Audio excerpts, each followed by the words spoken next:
नमस्कार, संघमित्रा स्वादिष्ट रेसिपीजमध्ये स्वागत आहे तुमचं। आज आपण पारंपरिक पद्धतीने म्हणजे माझ्या आजीच्या पद्धतीने साबुदाण्याची चविष्ट अशी खीर बनवणार आहोत। उपवासाला सुद्धा चालते ही खीर। आणि नवीनच आलेला असाल माझ्या चॅनलवर आणि माझे चॅनल जर तुम्ही सबस्क्राईब केलेले नसेल तर असेच नवनवीन रेसिपी पाहण्यासाठी माझ्या चॅनलला सबस्क्राईब करून घ्या, बेल बटन ऑन करून द्या। फेसबुकवर हा व्हिडिओ बघत असाल तर फॉलो नक्की करा, लाईक, कमेंट व शेअरही करा। चला मग आता चविष्ट अशी खीर बनवायला जाऊया।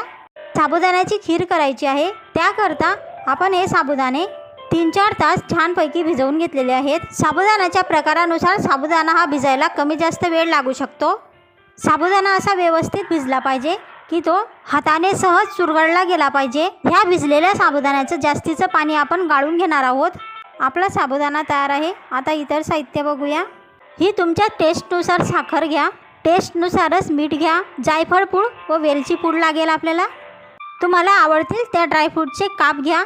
हे आपण दूध घेतलेलं आहे, साजूक तूप म्हणजेच गावरानी तूप लागेल। जर तुम्हाला वनस्पती तूप वगैरे घ्यायचं असेल तर तुम्ही घेऊ शकता। चला मग आता पुढची प्रोसेस बघूया।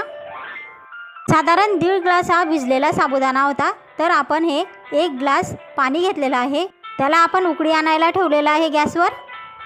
पाण्याला उकळी आल्यानंतर त्या पाण्यामध्ये मीठ घालून घेऊया। उकळत्या पाण्यामध्ये आता आपण भिजलेले साबुदाणे घालून घेणार आहोत।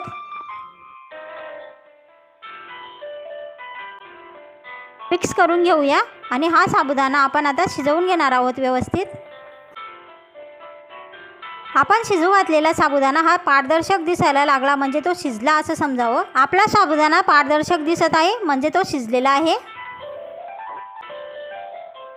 साबुदाणा शिजल्यानंतर आपण आता साखर घालून घेतलेली आहे, जायफळ व वेलची पूड घातलेली आहे, ड्रायफ्रूटचे काप घालून घेतलेले आहेत व 2 चमचे आपण तूप घातलेलं आहे। आता सर्व साहित्य आपण मिक्स करून घेणार आहोत। साबुदाण्याची खीर 2 प्रकारे केली जाते। साबुदाणा शिजतानाच दूध घालायचं किंवा साबुदाणा शिजल्यानंतर म्हणजेच आपली खीर ही थंड झाल्यानंतर वाढताना आयत्या वेळी दूध घालायचं।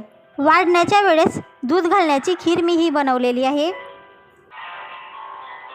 दूध न घालताही ही खीर अशी पातळ दिसते, पण थंड झाल्यानंतर ही घट्ट होऊन जाते। आता आपली खीर तयार आहे, आपण वाढून घेऊया। आता आपण ह्या खीरमध्ये दूध घालणार आहोत। थंड व घट्ट झालेली खीर ही थोडीशी पातळ होईल इतपत आपण दूध घालायचं। चला मग आता चमच्याने मिक्स करून घेऊया। तयार आहे आपली चविष्ट अशी खीर। उपवासासाठीही ही खीर खाल्ली जाते। उपवास असो किंवा नसो तरी ही खीर नक्की करून खा। कशी झाली आहे हे कमेंट बॉक्समध्ये नक्की सांगा। चला मग आता नवीनच आलेला असाल माझ्या चॅनलवर आणि माझं चॅनल जर तुम्ही सबस्क्राईब केलेलं नसेल तर अशाच नवनवीन रेसिपी पाहण्यासाठी माझ्या चॅनलला सबस्क्राईब करून घ्या, बेल बटन ऑन करून द्या। फेसबुकवर हा व्हिडिओ बघत असाल तर फॉलो नक्की करा, लाईक, कमेंट व शेअरही करा। चला मग आता भेटूया पुढच्या रेसिपीमध्ये। तोपर्यंत स्वतःची काळजी घ्या, स्वतःच्या कुटुंबियांची काळजी घ्या। पुढच्या रेसिपीपर्यंत नमस्कार।